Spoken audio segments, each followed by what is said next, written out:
صلی اللہ علیہ وسلم کو دنیا میں بھیجا، ہمیں ان کا امتی بنایا، پھر ان کی امت کے دو حصے جو تھے، امت اجابت اور امت دعوت، ہمیں امت اجابت میں رکھا، پھر امت اجابت میں جو قبول کرنے والے تھے ان میں اس میں رکھا جو نبی صلی اللہ علیہ وسلم کی شانوں کو ماننے والے ہیں۔ یہ اس کا بڑا احسان ہے، اس کا بڑا احسان ہے کہ ہم نبی صلی اللہ علیہ وسلم کا میلاد شریف منا۔ میں نے آج ایک علامہ کی بات سنی آتے ہوئے، تو میرا دل کیا کہ میں آپ کو سنوں، بڑی خوبصورت بات۔ کہنے لگے میلاد مصطفیٰ منانا توحید کی سب سے بڑی دلیل ہے۔ میلاد مصطفیٰ منانا توحید کی سب سے بڑی دلیل ہے۔ تو پھر وضاحت کرتے ہوئے کہا اس لیے کہ جو پیدا ہوتا ہے وہ رب نہیں ہوتا، جو پیدا ہوتا ہے وہ رب نہیں ہوتا۔ تو حضور کا میلاد منا کے ہم نے بتا دیا کہ ہم حضور کو رب نہیں مانتے۔ جب رب نہیں مانتے تو توحید سلامت رہی، تو کیا مانتے ہیں؟ رب کے حبیب مانتے، رب کے محبوب مانتے، رب کے پیارے مانتے۔ یہ وہ پیارے ہیں کہ رب نے ساری کائنات کا نظام ان کے ہاتھ میں دیا،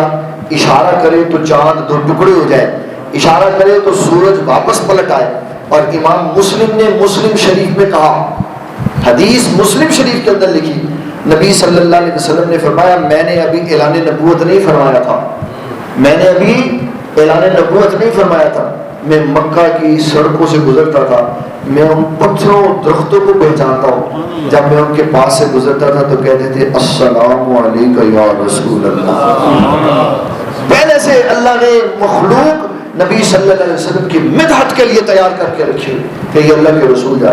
اور ہم کہتے ہیں، ہم سنتے ہیں، کہتے نہیں 40 سال کے بعد انہوں نے پتہ لگا سی کہ وہ نبی ہے۔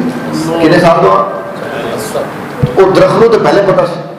پتھروں تو پہلے پتہ سی، حضور 40 سال کے بعد پتہ لگا۔ آپ صلی اللہ علیہ وسلم کی حدیث ہے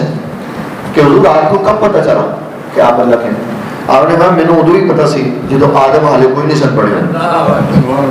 میں نے ادو بھی پتہ سی۔ نہیں نہیں حضور پیدا ہونے کے بعد کب پتہ چلا کہ آپ اللہ کے نبی؟ فرمایا میں حلیمہ سعدیہ کے گھر تھا تو میں بچوں کے ساتھ کھیل رہا تھا تو دو فرشتے آئے، انہوں نے میری طرف اشارہ کیا، ایک ترازو لگایا اور مجھے اٹھا کے ایک پلڑے میں رکھا اور میرے مقابلے میں میرا وزن کرنے کے لیے ایک دوسرے پلڑے میں ایک اور بچہ رکھا۔ تو جب وزن کیا تو میرے والا پلڑا بھاری تھا، اس نے کہا اب ایک کی بجائے 2 رکھ دو بچے۔ حضور فرماتے ہیں پھر 2 کے ساتھ میرا وزن ہوا، پھر میرے والا پلڑا بھاری نکلا، پھر انہوں نے کہا 10 کے ساتھ وزن کرو، تو 10 کے ساتھ وزن کیا تو میرا پلڑا بھاری نکلا، پھر اس نے فرشتے نے کہا اب 100 کے ساتھ وزن کرو، 100 کے ساتھ وزن کیا تو میرا پلڑا بھاری نکلا، پھر اس نے کہا اب 1000 کے ساتھ وزن کرو، تو نبی صلی اللہ علیہ وسلم نے جب 1000 کے ساتھ وزن کیا تو میرا پلڑا بھاری نکلا، پھر اس نے آخر میں یہ کہا اگر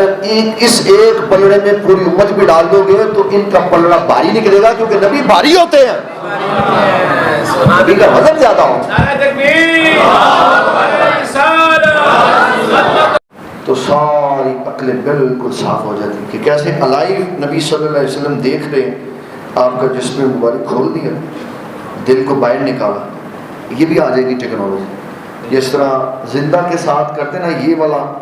ٹانگ کی ہڈی جوڑ کے اس کو دکھا کے، تو زندہ کو دکھا دیں گے کہ تیرے دل کی یہ سرجری ہو رہی ہے،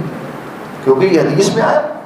اور جو شے حدیث بھی آئی ہے اس پہ پریکٹیکل ہوتا ہے، اس پہ وہ تجربہ کرتے ہیں، پھر اس کو کامیاب کر لیتے ہیں۔ تو نبی صلی اللہ علیہ وسلم کا